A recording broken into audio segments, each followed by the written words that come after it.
Hi everybody and welcome back. My name's Melissa and this year I'm sharing 365 tips for frugal living. So today let's talk about travel. So a lot of the time what I see is when people go on vacation, they throw their standard budgeting skills out the window because they're on vacation, so travel doesn't matter, or so money doesn't matter. And they will frequently spend money on things they wouldn't normally spend it on. And obviously you're traveling, so there's going to be things. So yes, obviously if you're traveling, there's a good chance you're going to be going out to eat more. But it depends. I see people get accommodations with a kitchen, and I'm not talking just a kitchenette where it's like a microwave and a small little refrigerator. I'm talking like a full-on kitchen. And then they never cook. They go out to eat every single day. But they could have easily just gotten a general simple room for half the price. So don't, if you're not going to use the kitchen, don't get it. And that doesn't mean you have to use it every day. I mean, when we went to Hawaii, we got suites with kitchens, and obviously we all ate together even though we were in different rooms. So my parents' kitchen got used a whole lot. The rest of the kitchens didn't get used so much, but that was also a multi-room thing, and the purpose for that was the factor that it was cheaper, because then all of my siblings except for me and my kids stayed in one space and stuff like that. So then if it's a multi-rooms, multi-person, and you're splitting it all up, that kind of makes sense too. But if it's just your family of 4 and you get this really expensive suite with a kitchen and then you never use it when you've got 3-year-old twin boys who could easily sleep in the bed next to you in a standard hotel room, I feel like that's kind of you're not using it.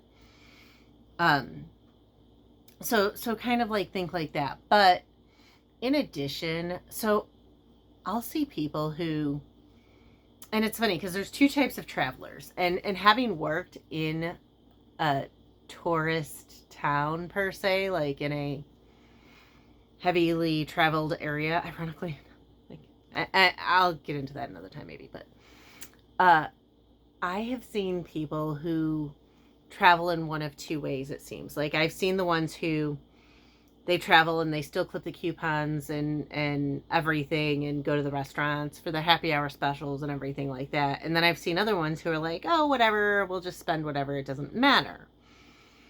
But I have also seen them, for example, with transportation, where I have seen people who are, so I used to live and work in Cape Coral, and Cape Coral has, they technically have public transit, but technically is a big technically kind of a thing. And I've seen people who have come to Cape Coral and been disappointed that we didn't have more public transit and everything, because that's what they were used to. And so that's kind of more of the kind of traveler I am. But then you see other people who, they live in Chicago, use public transit all the time, go to New York, and they're taking taxis, or Ubers or whatever. And recently my kid and I were looking, so my kid does all of our travel stuff so that when I go to book it, I can still get it on the lowest price. It hasn't tracked onto my computer. So he was looking, and I was look at public transit from the airport. Do they have shuttles? Do they have public transit? Let's look from this point to that point, blah, blah, blah.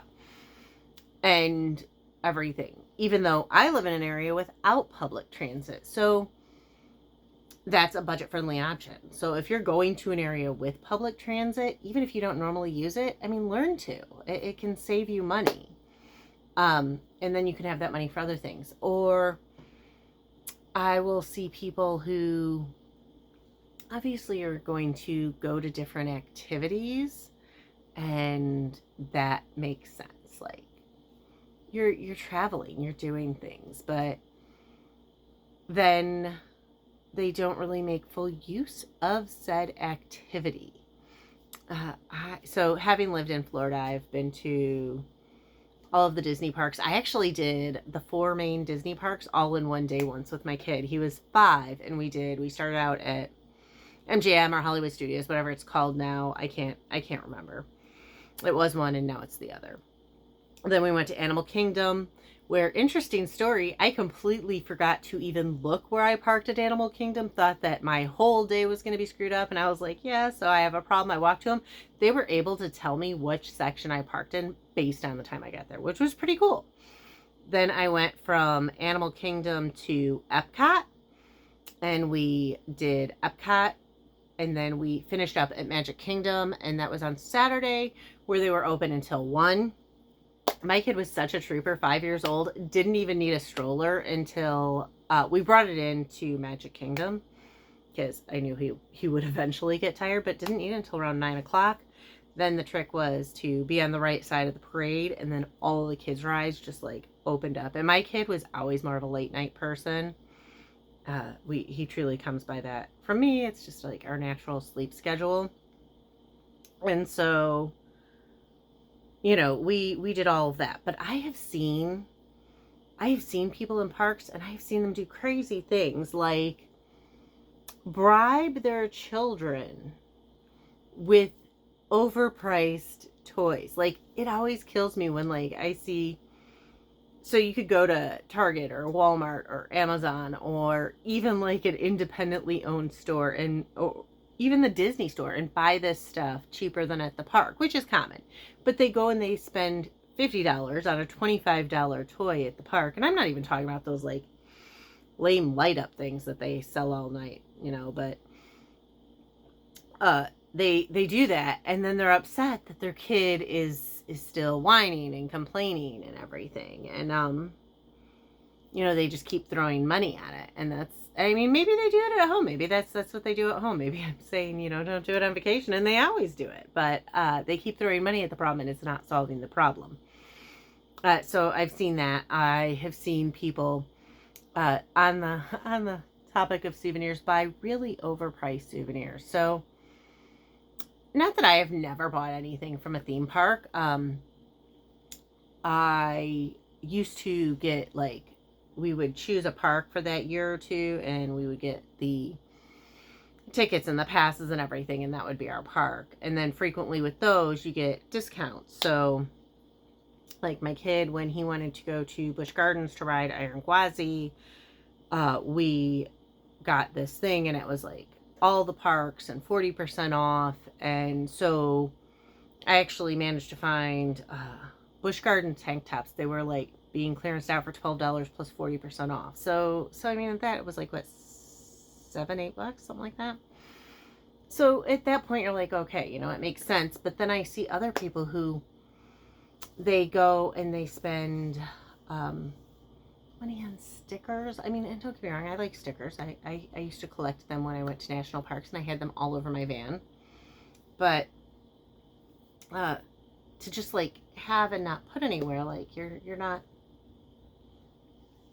using it. It's just like, you don't even have a sticker book. And then if you have everything else, if you have, you don't need the t-shirt and the pin and the sticker and the toy and everything else. You just need, and honestly, you don't even need a souvenir. I mean, the number of places I've been where I have not gotten a souvenir, where we've just taken pictures and stuff, there's a lot. In fact, actually, one place, I went to a place in, trying to think, I think I went to a place in Northern California, and at the time, I had these bracelets. Let me see if I can find one.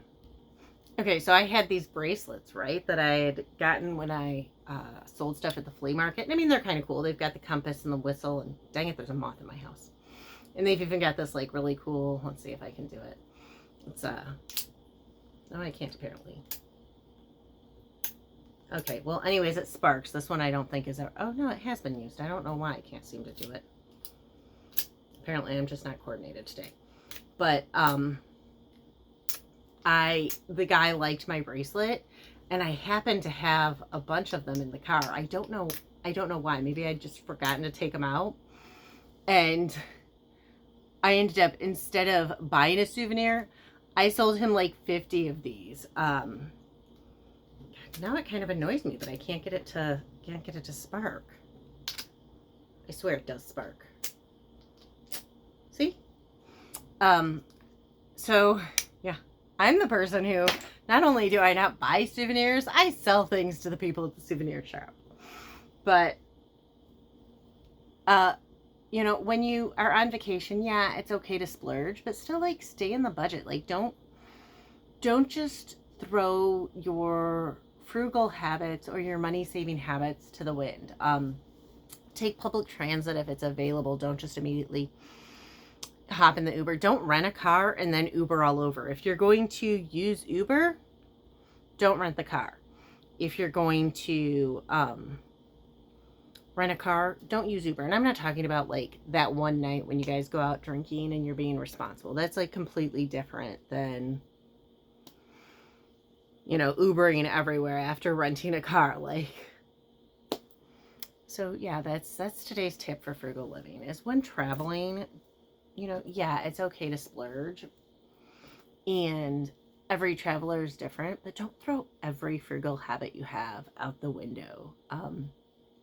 And, you know, spend 4 to 5 times as much on an experience as you need to, because you are doing all of the extra stuff and you're paying extra for all of this extra stuff that you really don't need.